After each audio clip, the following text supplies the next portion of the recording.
добрались сюда. И как раз он где-то паром вот этот стоит там, и стоял этот бакин.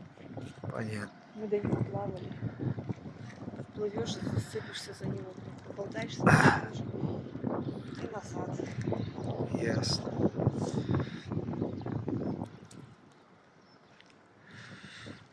Красноярское море.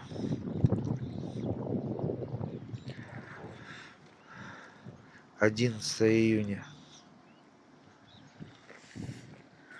Ну да, он прогулочный катер. Там беседка он стоит.